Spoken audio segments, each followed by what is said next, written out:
welcome to an Open Studios live Zoom chat. We've got Hannah Nunn, Kathryn Baker and Kate Rhodes, and me, Julie Ogden. We're all creatives inspired by nature, but we do make quite very different work. So we're going to chat about that today and other stuff. So we're going to go around and introduce ourselves. So I thought I'll start. I'm a painter and a printmaker. I'm inspired by the landscapes in Hebden Bridge, and my main focus is really like layering colours. I paint in acrylics, but I try and get them quite soft by just doing lots and lots of layers. So I was going to show you some, so I'm going to try sharing a screen already, going straight into it. So we'll have a look. Okay, so can everyone see that? There's nothing on it. Ah, hang on, let me get rid of one second. Oh, it says I'm sharing, but can you see now? Yeah. Oh, okay. I just didn't put it. Okay. So this is just what I was talking about, sort of layering lots of bright colours and things in. This is a woodland one I did. So very much inspired by Hebden Bridge. And then I also screen print. So I'll just show you a few of those. So that's some of my, so I do screen printing because I really love drawing detailed pen drawings, and then I have a chance to put them into colour and into different products by screen printing. So I print on lots of things like decorations, Christmas decorations or cushions or bags, whatever. So that's a nice thing to do. Yeah, so and then we're going to pass on to Hannah, who's going to introduce herself. Hello. Hi, I'm Hannah Nunn, and I'm actually just down the hall from Julia. We share a studio space together. And I am most well known for my papercut lighting, which you can see on the shelves in the background. But I also make wallpaper now, and fabrics and window film and all manner of tiny little treasury things that I make on my laser cutting machine. And my work's very much about it's about nature, very inspired by living here in the woods and on the meadows and grasses, and I interpret that and make shapes and silhouettes basically, and out of the silhouettes create patterns. So lots of drawing, and then I digitize those in the computer and turn them into patterns. And me and Julia are based in the centre of Hebden in a building called Burley's House. We're not actually open to the public normally, but we do have visitors from time to time, and usually Open Studios is a busy, bustling time for us. So yes, and over to you, Kath. Hello, so my name's Kathryn Baker and my business is called Catfish Designs, and I'm a textile artist, and I'm most well known for making creatures, so birds, creatures, and I make flowers, and they're all made out of UK sourced wool tweed, which I'll talk a little bit more about later on. But just one interesting thing about tweed is that, I mean, some of these are really, really bright colours, but the traditional tweeds were all woven taking their inspiration from the colours of the landscape. And my work it's fun, it's colourful, and it's very much about the characters that I see in the wildlife around us. And I've got a little studio that's based up at Wainsgate Chapel, so I'm up in Old Town looking down on you all. And we're not open to the public. I have said that people can come by appointment, but yeah, this is just our little artist studios up here. So there's a few ceramicists, painters, and other makers that are based up here. That's me, and over to you, Kate. Hi, well, I'm Kate Rhodes, and I'm a jeweller. I'm also based in Hebden Bridge. I'm not up in Old Town. I'm down at the bottom of the valley, right on the towpath, in the centre of Hebden. And our studios actually are, well, my studio is open to the public because normally it is anyway. So I run a small shop space. My jewellery is again inspired by nature. I don't know if you can see, but I'm wearing a little bit of it. Part of my odd pairs. Can you see that at all? Yeah. Not sure. Anyway. It's all very bright and colourful work, and again, not entirely inspired by nature. Some of it I'm getting interested in sort of mid-century textiles and things, but mainly, yeah, by the nature that I see when I'm out walking a lot, and you know, when I'm lucky enough to see the kingfisher on the towpath, which I did the other day. Congratulations! Yeah, quite special. They're so special, aren't they? Right. It's just like a gift. Oh. Yeah, like this flash and then it's gone. And actually, your jewellery, I can see that the colours from a kingfisher in, you know, that really strong blue. I love it. Yeah, really nice. I think you're passing on to Kath again with a question, possibly. I am. Right, well, Kath, in that case, you can go back to telling me all about your new range of creatures and where you get your inspirations for them and your relationships with them. So I really enjoy the designing side of things. I mean, my things are small, so I tend to make vast quantities of them. So I kind of really love it in January when I start drawing and come up with some new designs for new creatures, you know, some of which are just ones that I like, that I have a special relationship with. And some of them are creatures that I just get asked for over and over again that are special to other people. But I went a bit mad this year. So I've got loads of new designs. So I thought I'd just show you a few of them and talk a little bit about the why. So first one I'm going to show you is I've got this little hedgehog. Now this is a key ring, but I also have hedgehogs in lanterns and brooches. I don't know, can you see it? Yeah, that's perfect. Yeah. I was really sad to hear that. Go on. He's got a really shiny nose. I like his shiny nose. Hedgehogs are endangered, and it makes me feel really sad because they're, you know, they're one of the animals that I really think of as being, you know, part of our really important British wildlife. And I have really fond memories of being, my mum's got a really big garden and it's a bit of a wildlife haven. And hedgehogs can actually be quite bold.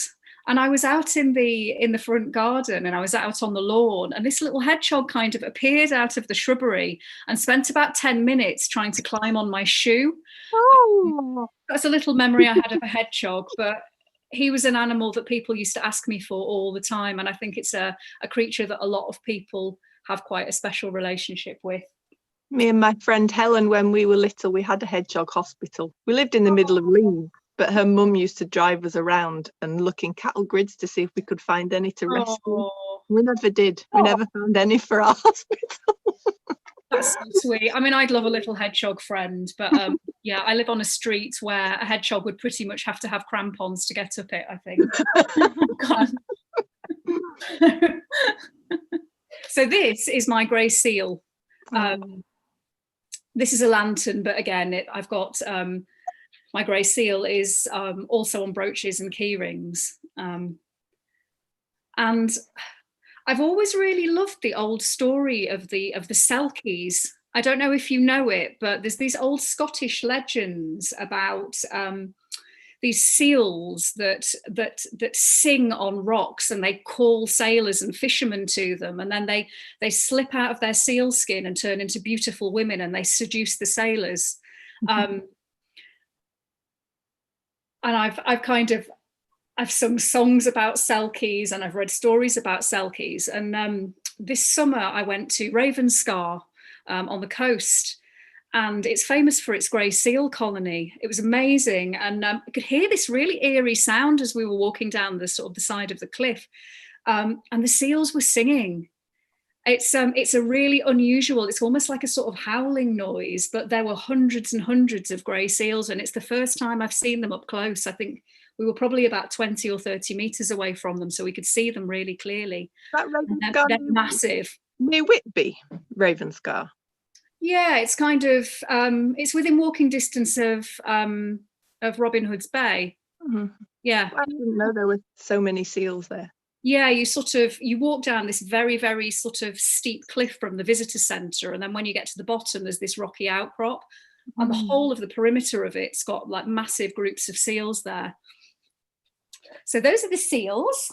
I'd be interested in Kate's perspective on this. So I've also done some sheep. Not indigenous wildlife, but certainly very much part of our landscape. And I think of these two sheep. So I think of this one as being the Cumbrian sheep. I associate these with the Lake District with their little black faces. Is it Herdwicks? And then these are very much the Yorkshire Dale sheep. And I kind of like the idea that they're kind of like East Side, West Side sheep. Yeah, and just again, really, really characterful. I was going to say that the Herdwicks are really small. They're quite tiny sheep. Yeah, whereas these are big fluffy monsters, aren't they? And I can testify to that because I spent a year living on a small holding in Wales, and I once had to wrestle a sheep that had got caught in a load of brambles. And it's like, I don't know if you've ever tried to move a sheep, but it isn't easy. That's all I'll say. Those are the sheep. Good advice. That's today's top tip. Don't try and move a sheep that doesn't want to move. Scotty dog. I wanted to do a Scotty dog because my grandma had Scotties. So it's a dog I associate with my childhood. And it was funny because she had two Scotties, one after another, but for some reason she gave them both the same name. So this Scotty for me is called Kinnock. They're a great shape, aren't they, Scotty dogs? Love that. Yeah, absolutely. Though again, it's they've kind of fallen out of popularity. You know, it's like now everybody has a cockapoo, don't they? And it's as a breed, they're actually sort of again on the brink of extinction because people aren't choosing Scotties anymore. A lot of the more modern hybrid dogs are becoming a lot more popular. So let's repopularize the Scotty. Yeah, I never thought about that. You don't see them very much now, do you? I've seen a couple in the last few months, but I've done a duck. We've got an area. I mean, probably a lot of you that are watching are Hebden Bridge people, but we've got an area called the Wavy Steps right in the centre of town, and there's always like a massive gaggle of ducks there. And the ducks have got very, very used to people, and they've got very used to eating, I think, probably quite expensive organic sourdough bread. And they kind of roam around town in a gang. I mean, I've been in a shop that the ducks have just walked into before. So they tickle me, the ducks. So I just wanted to do a little homage to our ducks that live on the Wavy Steps. And he looks good in tweed. He suits a bit of tweed. Like to eat very middle class bread in Hebden Bridge. Yeah, I was going to say I do like the tweedy body of that one. That's cool. And I've started using a lot more free motion embroidery in my work as well. So I don't know how easy it is to see because it's probably a bit pixelated, but I've done quite a lot of free motion embroidery around the bottom. So it just kind of gives the impression of it being in the water and moving. So for a non-sewer, what does that mean? Free motion embroidery? So basically it's hard to describe. So put you on the spot. It's a different foot that you attach to your sewing machine, and it means that you can actually move the fabric around and you can draw with thread rather than just going in straight lines. So quite a lot of I do some like one-off wall art pieces, and I always free motion embroider all of the feathers onto the birds, and yeah, it's painting with thread basically. It's a really lovely technique, and for people like me who are wildly impatient, it's also quick and quite instantly gratifying. Two more new creatures, and then I shall hand over. I get asked for puffins all the time. I mean, this is as close as we get to a parrot in this country, isn't it? They're absolutely amazing. They're so colourful, and I mean, for me, puffins are very much about, they remind me of my childhood in Northumberland, because I think there's a massive colony of puffins over on the Farne Islands. And it just amazes me that you get such a tropical looking bird in a place that's kind of so wild and grey. I mean, it's proper wild country over there. But they are rather amazing and again, very characterful. So that's the puffin.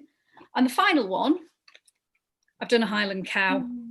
And actually the Highland cow is made with tweed that I got from someone who weaves in Rhodes, which I was really excited about. It's a lovely kind of mustard tweed with like a purple check through it. It's beautiful. But I just love them. I think, again, they're incredibly characterful. And we've got a little field of them. I don't know if you've seen it, but if you're driving from Rhodes to Hebden and you're sort of looking towards the canal, there's a field and it's got all these like little Highland cows in it. So it's kind of like our little pocket of the Highlands in the Calder Valley. So that is my collection of new creatures and a little bit about why I like them. I'm quite intrigued though about this place that's weaving, or this person or place that's weaving tweed in Rhodes. Who's that then? Is it a small firm or? Yeah, she's I'm pretty I wish I could remember the name of it. It would have been good to have looked it up, wouldn't it? But she has like a textile shop up on the Topland Business Park. So she sells loads and loads of fabrics, some of which she's designed herself, some of which she buys in. But I think her husband is a weaver. So they've got a mill. Maybe the fabric's actually woven in Huddersfield, but yeah, it's all, her and her husband are based in Rhodes, and it's she sells it in her shop. So yeah, I like the fact it's about as local as you can get, you know, and I like to, you know, all of my stuff is UK sourced tweed. So yeah, I was pleased with that little find. And I think it's on to you, Hannah. No, Kate. Surely, Kate, I think. I think it's me asking you some questions, Kate. Yes, I think you probably are. Okay. So Yes. So I've been in your studio on a number of occasions, multiple occasions, and it's like, I know how painstaking your work is. It's like you do everything by hand, don't you? And I just wonder, why is it that you choose to make everything by hand? Well, I still like being one of these old-fashioned hand makers because, well, I like the processes. I really enjoy the processes, and I enjoy hand sewing and things. But mainly, I like the freedom it gives me, because then it means that I can make I can make pieces that are different every time. And when I'm piercing, and I sort of stick to a range of set designs often because I sell to shops and galleries. But it just means that within that, I can when I'm cutting out branches and birds, I can just sort of stick some extra branches or extra leaves onto a pair, or I can make them even each one slightly different. So they're very subtly different, which if I was using more mechanized processes like stamping or things like that, then it would restrict me a lot more. So yeah, I just like the fact that I'm hand cutting. So although my designs, I repeat my designs, when they actually when I've actually got them on the workbench, they often vary quite a lot. You know, they vary slightly in size or like I say, the patterns that I've been sewing into them. And also the sort of nature of the materials that I use, often the colours come out slightly different. So it makes for a set of unique pieces. And I like hammering as well at the end of it. So, like hammering and forging things out, which you can get a machine to do that, but they're quite big. They're big. I love that. We've just got to the nub of that in the end there, haven't we? And after all that, I just really like hammering. Brilliant. I also think if that's what you do for joy, that's the thing that brings you happiness, then you don't want a machine to do it necessarily, do you? Like the actual making something with your hand is quite a lovely thing, isn't it? Yeah, I mean, I do. I am looking at a bit of laser cutting sometimes for more intricate pieces, because sometimes I do look at it and I think, well, that's a really nice design, but then it's like, oh, I have to sort all of that out a bit. But I like the variety it gives me as well. So yeah, I guess it's a balance of how much you can make as an individual, isn't it? And then how much you have to say, well, if it's going to be a business and I'm going to make a living out of this, some of this will have to be I was resistant to laser cutting at first because paper cutting felt like my craft, but then it started to hurt my arm because I was doing so much paper cutting. So then I had to think, how can I make this more sustainable for me? I'll pass it over to laser cutting. I long for a kind of die cut machine or something, because I cut out so many, all of my work's based on templates and cutting out lots and lots and lots of pieces that are all the same. And I've got one really muscly thumb from just using scissors constantly. We need to see it now. I'm not sure that now's the time, Julia. On the later show. I was going to say place, but mine are little ones like this, then hand draw onto the metal and cut it out. So I get to sort of repeat things, but not in the same way. But yeah, from what Hannah was saying, I'm a bit the same. I'm getting to the point where I don't want to punch out and file circles anymore, because that feels like something a machine could do. It's quite a lot of work and a lot of elbow, when I'm filing them. And I'm starting to get sort of pains up and down here. So I think some of that I might well sort of see if I can get those laser cut or stamped out, because they're not sort of so much part of the creative process. But I'll hand sawing for now. As I say, I'll show you I've not got a blade in it at the moment, but yeah, that's my little saw. I saw this one on Instagram the other day. It's quite a beautiful tool.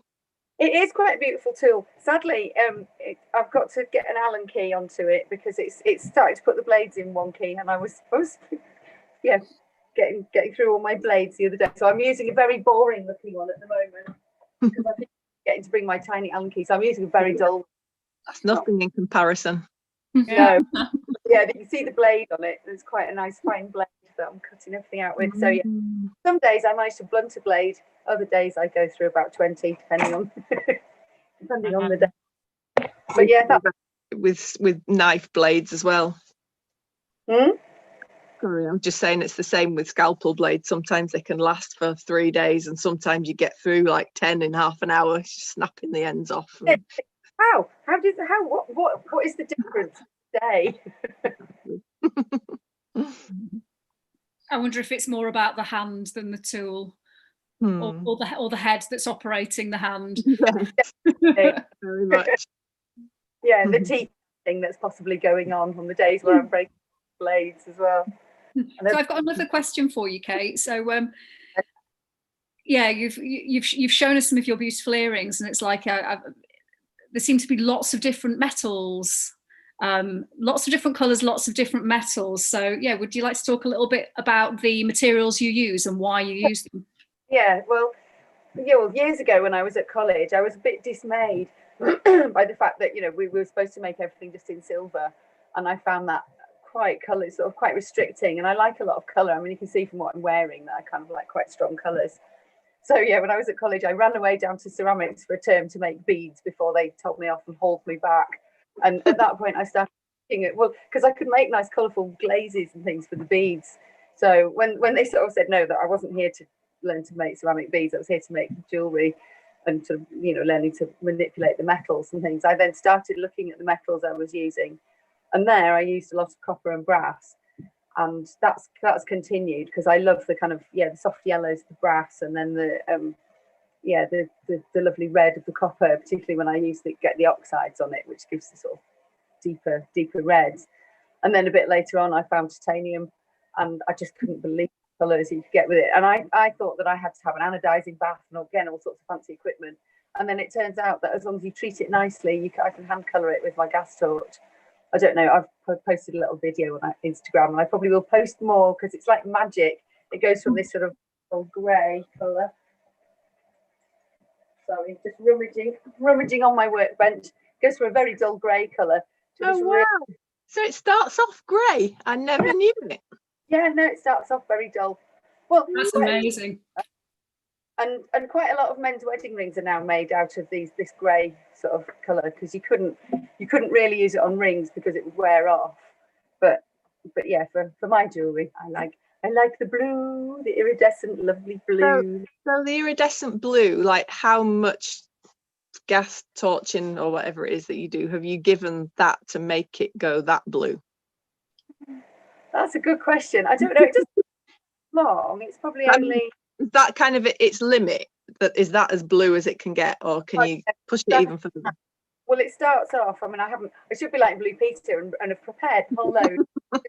I'm not. So It goes from grey, and then you get a sort of strawy yellow, down to a deep brown, and then a really deep purple, which then kind of fades through into the blue. And then you get to see the whole journey. You get to see all those colours. And sometimes I think, oh, maybe I'll stop at the yellow and the brown, but I never do. I always carry on for the blue.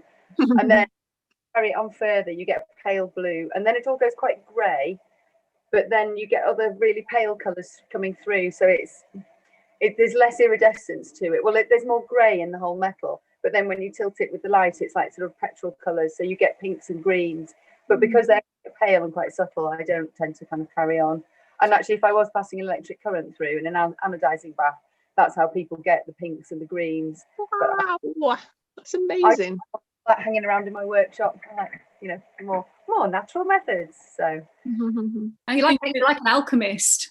Yeah, I think because your methods are natural, they almost look like the colours that have come from nature. Do you know what I mean? Like they're not glitzy jewels, they feel more organic than that. And I think that's a lovely thing about your work. Oh, thank you. Well, that is kind of why I like to work with those materials, because I get good colour contrasts without it being really garish. And actually, I used to polish a lot of the brass a lot more, and I've stopped. I tend to just buff it with a bit of, like, you know, soft emery paper, because it just gives a nicer finish and less of a, like you say, less of a glitzy sort of blingy finish. Yeah, it's nice. So yeah, that's me really. And then I'm going to take you on a little studio tour, but I don't know, do you guys want to talk about other things first? No, take us on your tour. Yeah, let's do the tour. I was going to say my little workshop down at Hebden Bridge. So I'm right down. The Hebden Works itself is on the towpath in between the post office and the co-op in Hebden Bridge. And at the moment we're in a little bit of chaos because we've got our building work is going to happen fairly soon because our building is in a bit of a state. So it's wonderful that it's happening, but it just means that we're not looking at our most presentable at the front. So yeah, if you'd like to come and see me, then just ignore the slight chaos at the front and come right through right down to the end and turn left, and then you'll find this little haven of loveliness. And I am this little spot because yeah, I can look out the window and see the river and just all sorts of nice things. And the dippers, although they haven't been back for a while, but quite often instead of working, I'm looking at the dippers or the heron. So, right, sorry if this all gets a bit wobbly. I'm just going to take you through and then hopefully turn my camera around. Instead, you'll see my finger. There we go. And we'll just see little bits of jewellery sort of laid out. Can you guys see this, or is it a bit blurred? Can see it. Excellent. And I've got some cufflinks there. Although the writing's probably back to front, isn't it? Oh, now we've got the dog barking. That's really handy. Because she's come through and I've opened the door. So we've got these are more my more sort of nature inspired pieces. So we've got that little pair. This is a pair of favourites of mine with little birds on.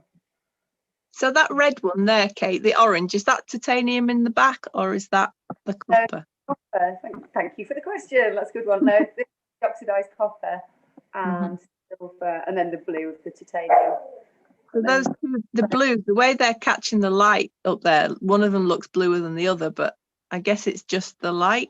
It is the light. It's got the reflection and it's sort of iridescence. Don't know if you can see. If I twiddle that one round, then you get the same. Nice. And then I'll just do a little sort of panning shot of my actual workspace. I've got all these lovely windows, and then take you over to the other part that I quite like, which is all my odd ones. And they're again probably quite hard to see, but they're sort of related. So I sell them singly, and then people can sort of put the combination together of what ones they want. Because I did do them entirely as odd pairs, but then people wanted different versions of the odd pairs, so I decided to sell them singly. And that's my little. Oh, like you can see me in the mirror with the camera. That's not so good. And then a small shot to show you where I am. So that's out into the depths of Hebden End. And then I shall bring you back inside again. That's all gone a bit wonky. There we go. And back again. So that's my quick tour around my little shop. And I'll now hand over to you, Hannah, because I understand you're not open, but that you've got various things that you wanted to show off that you've been getting ready this time. Yeah, I guess that if people were visiting the studio, then I would be excitedly showing them my new wallpaper that I've been developing this year. I suppose you could call it my lockdown wallpaper, as it began like at the beginning of lockdown, and everything kind of went quiet, and working from home, and I thought just it's a very rare thing that you get an opportunity to just have some quiet and some rest, you know, in a busy business. So I enjoyed that for a while and did lots of walking. We had all that beautiful spring weather, didn't we?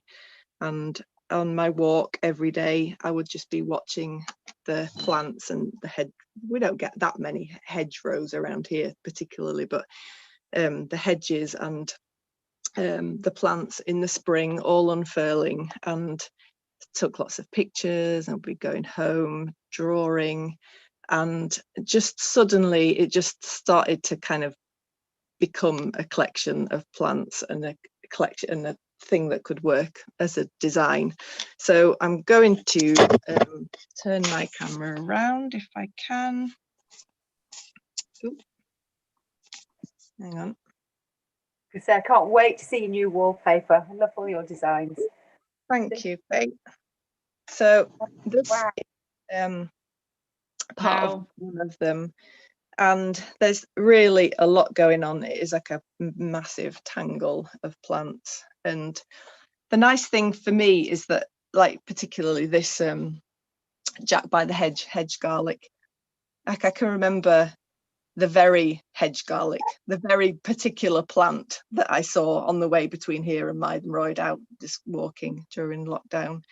And you know, the foxgloves were incredible this year, weren't they? They were just everywhere. Yeah. And, yeah, so we wanted to include a foxglove in the design, and we've got poppies, Welsh poppies are everywhere. We've got some yarrow, we've got hawthorn blossoms, dandelions, clover, all sorts of grasses. So I did have a lot of fun putting that together. And so I think I basically started doing the drawings around March, April, and worked on it through the summer, and then sent it off to print to the wallpaper factory a couple of months ago, and then set to work doing some window film designs, of which I actually haven't got any here to show you, but they're on my website. And then the wallpaper got printed last week at the factory, and I've got some sample colours here. So we've done it in 4 colours. This one's called Nocturne, which is kind of a nod to the nocturnal life of the hedgerow. I saw a lovely article about how bats use hedgerows as navigation system to get from one place in the countryside to another, and the fact that they are being destroyed a lot is kind of devastating for all the nature that use them, and as a result the biodiversity. So, you know, as well as hedges, hedgehogs, hedgerows are also endangered. So this one is a kind of browny mousy grey, we've called it Pipit, and this is very hard to capture on screen. It's actually this kind of greeny grey, but it doesn't come, I don't know, maybe it does on your screen, but I'm really struggling to get a good photo of that. And this last one is a very, very soft pink called Hush. So it's arriving in my studio next week, which is very exciting. So I'll be putting them on my website next week. Yay! So I need to take photographs of them beforehand. Just gorgeous, that colour. Oh, do you like the dark blue one? Yeah. That one too. Thank you. It's really stunning, and it's like one of the things that I actually did at the beginning of lockdown is I got really back into foraging, and I can recognise loads of plants there that I picked. So because is there some elderflower there as well? Yes, here we've got the elderflower, and I like looking at the elderflowers, how they kind of develop from I can't remember which is first or which comes second. These are little buds and then the flowers come out, and then of course they turn to the berries. Or is it the other way around, that the flowers come out first and then these are almost berries? It's they start off with the little bobbles, and then they burst into the flowers, and then they get really, really polleny, and then the flowers die back, and then you get the berries. So what have you made with, have you done anything I with made loads and loads of elderflower cordial. Amazing. Yeah, me too. Sorry, I had to... Oh, hello. So, besides the wallpaper, the other thing that I would probably be talking about if people were coming to my studio is my new friend Speedy 300, which is my new laser cutting machine.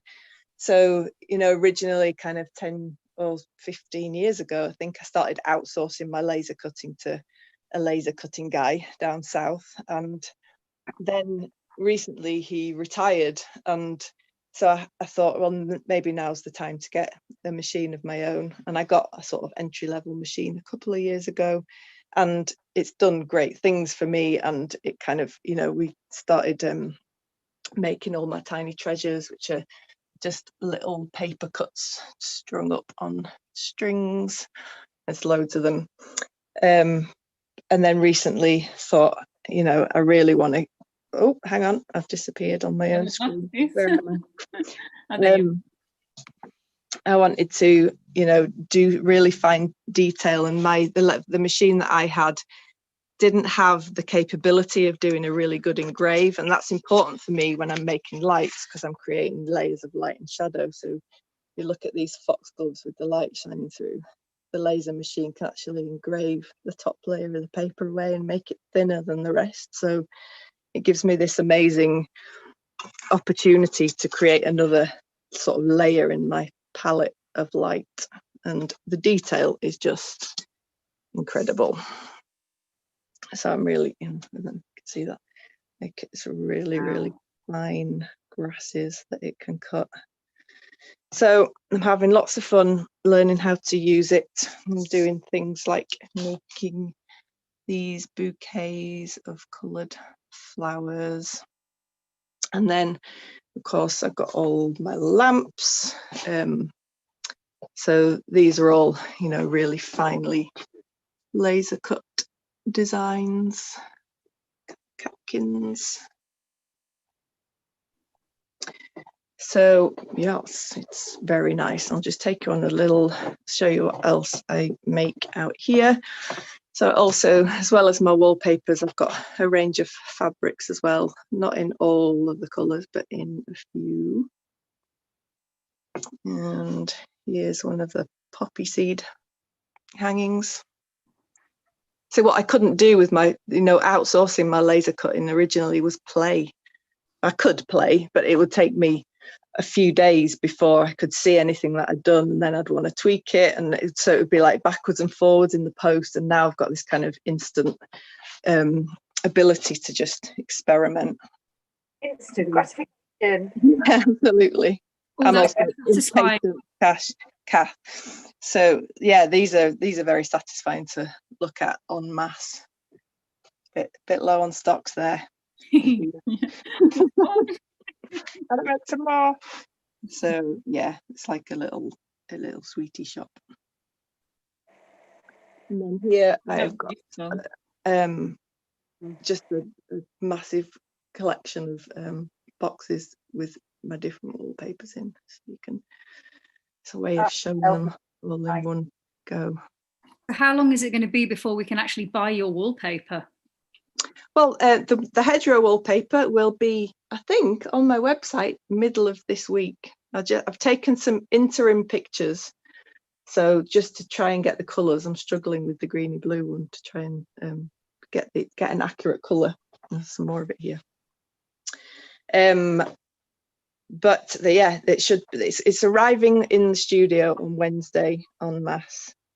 We've got to carry it all up the stairs. That's a lot of rolls. Not really looking forward to that bit. But once it's here, yeah, it'll be fun. So yes, excited about that. And then I think in time some fabric will come as well. to accompany it. So it'll be hedgerow-tastic. Right, I'll just settle back down here, see if I can turn my screen around.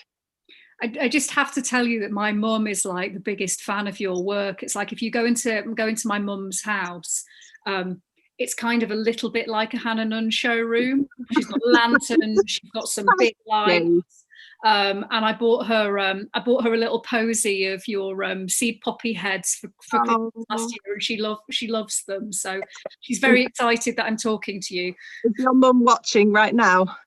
She was having a few technical issues earlier, so I'm not sure, but if she is and she gets to replay, as thank you.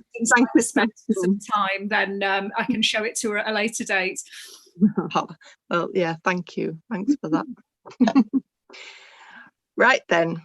So I don't know if any of you know, but Julia was famous this year because she went on the telly. Julia was on a programme called Home is Where the Art Is, and she did very well, and we were all very, very proud of her.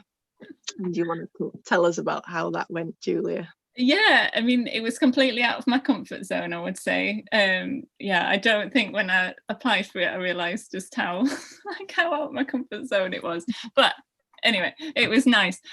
So just for people that don't know, the premise of the programme is there's 3 artists. They're often different disciplines, so like sculptors or whatever, and they're all kind of competing for a commission. So you have some clients that have already written a brief, so members of the public that want to buy art, and then you do a pitch without meeting them, just by seeing the brief and having a little look at their house. A bit weird. And then they choose 2 out of the 3 artists to make the piece. So I got through to that bit. I shouldn't really do a spoiler, it's still on iPlayer. Who knows if I won the whole thing.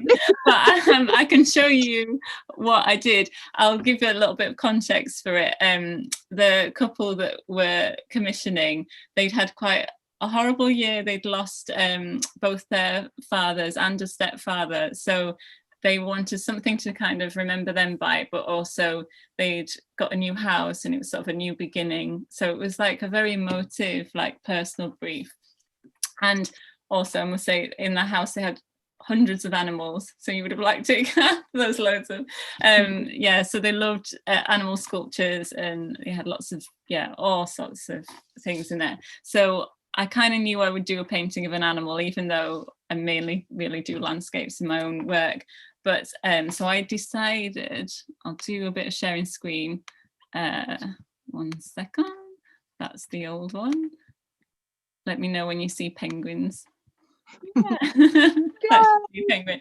So I decided to do, well, I researched what in nature was the best father, because it was obviously a strong bond with the fathers. So the emperor penguins came out tops because they look after the baby, and they often don't eat, they just like look after them while the mother gets food. So I did emperor penguin with a little baby and sort of feathers coming off it to sort of signify their new beginnings and their new home. So that's what I did for the program. But as I say, generally I do things that are more like, I've shown you a few, haven't I? Not sure if I've shown that. I'll share. Yeah, generally I'm more of a landscapey person. I do birds a bit, but yeah, sort of more into that. Yeah, so that was the TV thing. And have you had many commissions off the back of the TV show? Yeah, I've been really lucky actually, because it happened in not deepest, darkest lockdown. We'd had like lockdown, but then it was sort of September time. So I think it was when everyone was getting a bit fed up and jaded. So it just gave me a little boost, like people were more interested in my work and things.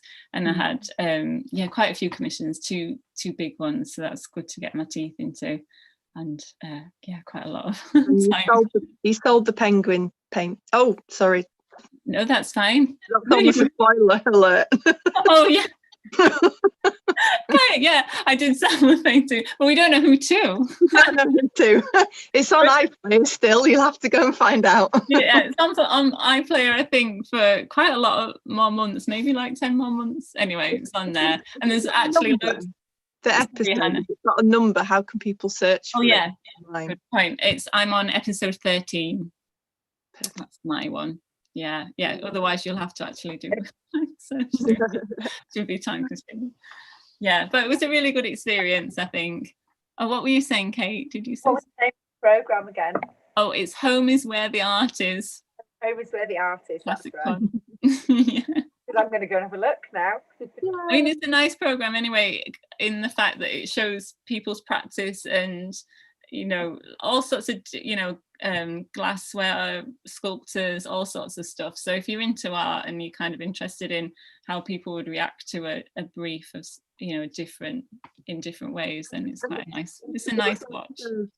Kind of nice to, inform the public how to go about commissioning something, and that is a possible thing, that artists are open to being commissioned. Well, some of them, I'm sure. Yeah, and I think that idea that it shouldn't be a scary thing. Like, you can have a dialogue with an artist, can't you? And you're not committed to buy it, but you could, see if you can meet in the middle with your ideas and the artist's style, and if it's a good fit, then it can be a really lovely thing, I think.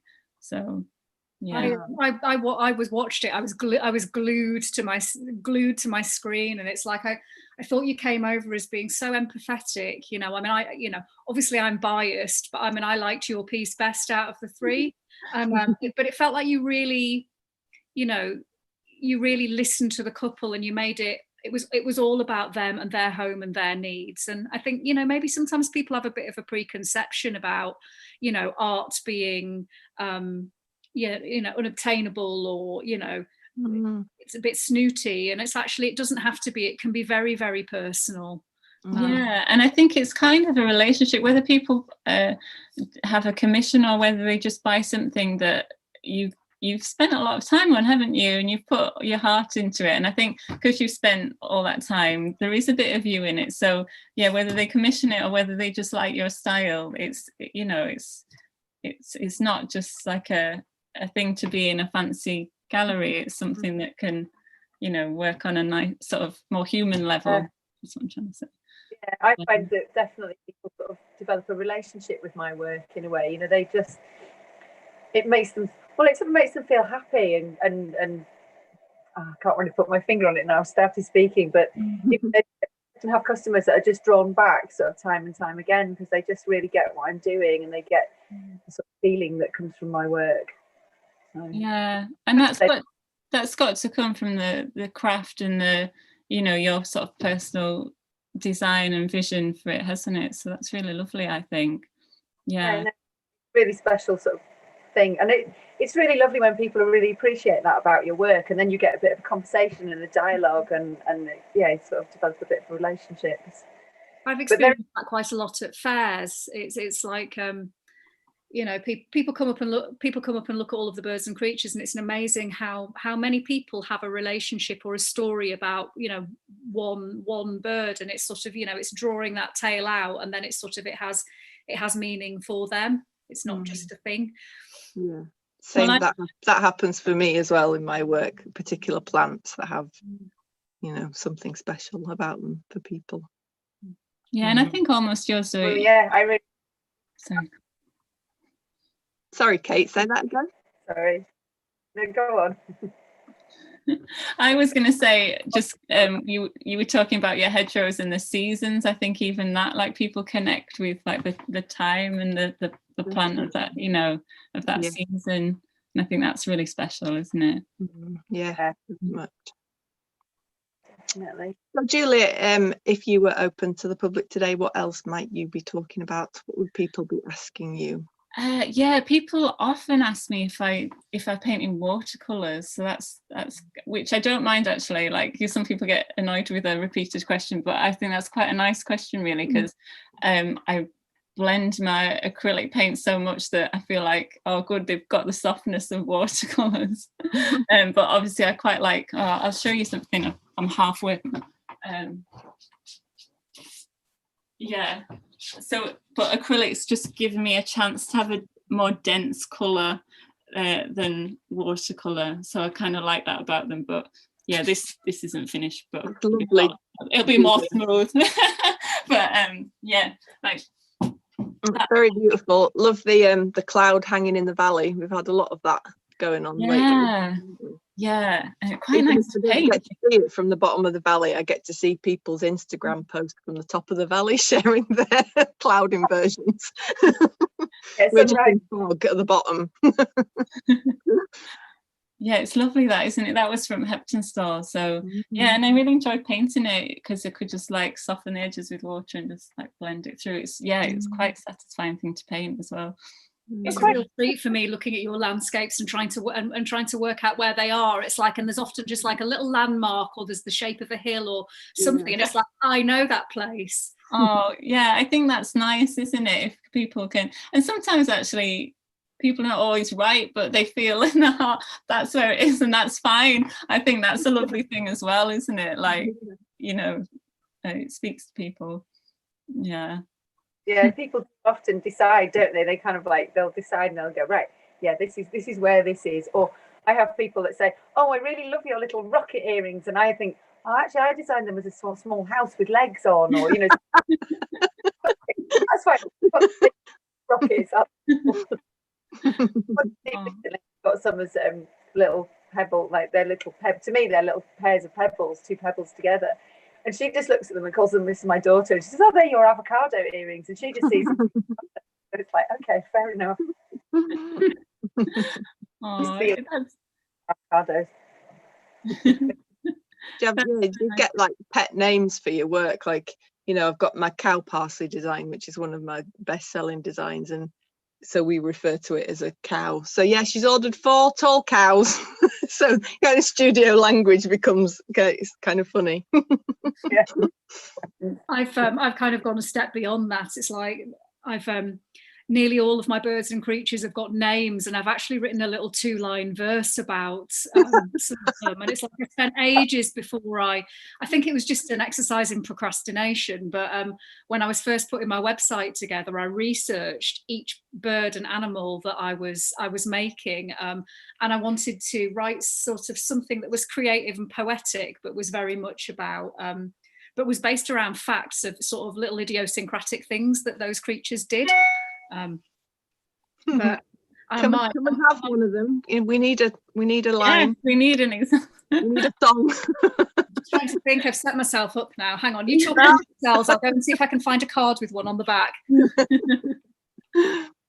Oh, that's really nice though. That's stories for each one. Yeah, that's going the extra mile there, Kathryn. Yeah. People, when I'm doing all my things for a website, people say, well, you know, what are you going to call them all? And that's something I really struggle with, and I tend to be very descriptive, really boring. It's like, you know, ellipse-shaped earring with little bird hanger, and try and find nicer names for them, and that has been quite a process for me. It doesn't flow naturally because it always sounds a bit, well, when I say it in my head, it just sounds a bit much, you know. It's like I can't think of blossoms. That's about as poetic as I get. I was lying in bed last night thinking about doing a little, because I'm just discovering things like reels on Instagram. So, you know, just showing like one of my little brooches, or maybe doing a little animation and then just reading the little verse out with it in what I've been told is my BBC Yorkshire voice. Hear it. So this is a card that I'm giving away free with my work on my Etsy shop at the moment.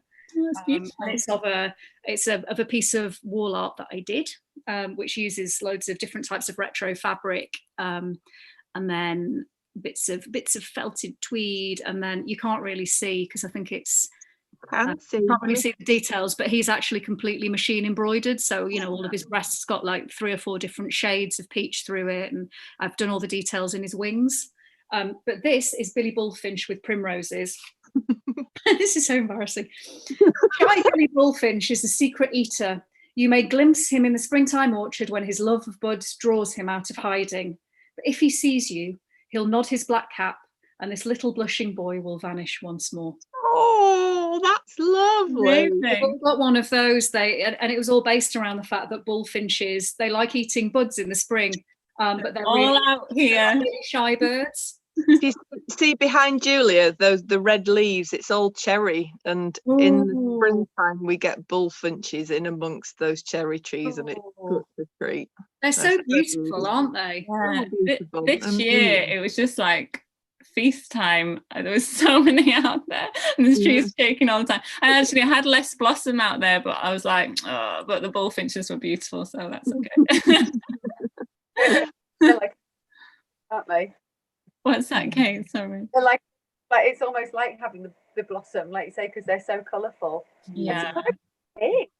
Well, compared with all the other finches. Yeah, You know, they're chunky, really chunky. Yeah, more chunky after this spring. I was going to say, sometimes they're just totally round, aren't they? It's just it's like a pom-pom with a beak on. Lovely. Well, does anyone have anything else they want to talk about or say? We kind of, yeah, we've done that perfectly, ladies, because it's nearly past. What I will say is that all the details about all the Zoom things will be on the Open Studios website, as well as pages for all the artists, not just us, and their details. So say if you've seen something that you like, or want to look any of us up, yeah, our page is on there with website links and everything. Yeah. One last thing before we go, we should all say where our website addresses are if anybody wants to look us up. That's a good idea. Do you want to go first, Hannah? I'm Hannah Nunn, all the N's, HANNAHNUNN.co.uk. Julia? I'm just my name as well. So I'm www.juliaogden.com. And then Kath, do you want to say? I'm catfishdesigns.co.uk, but spelt with a K, not a C. And then I'm rhodesjewels.com. Oh, I didn't catch that, so maybe say that one more time. Kate Rhodes. Me, KateRhodesJewels.com. Perfect. Yeah. Well, thank you very much. Lovely. I can't believe how quickly the time's gone. It's nice to chat to you all. Yeah, really interesting about all the processes. I didn't know any of that about yours, Kate, so that's really lovely. And lovely to hear the stories about yours as well, Kath. And Hannah, I know your work well, but lovely to hear the processes and how you sort of developed from hand cutting to the laser cutter, because it's given you such a massive chance to do loads of new things, isn't it? Opened up lots of things. I would go with it, Kate. Sadly, my machine doesn't do metal. It's like, for metal ones, that's a 30 grams worth of machine. I have been looking at it. There's other people out there doing it. Exactly. Doing what suits you. Thank you, everybody. Goodbye. Thank you. Thanks, everyone.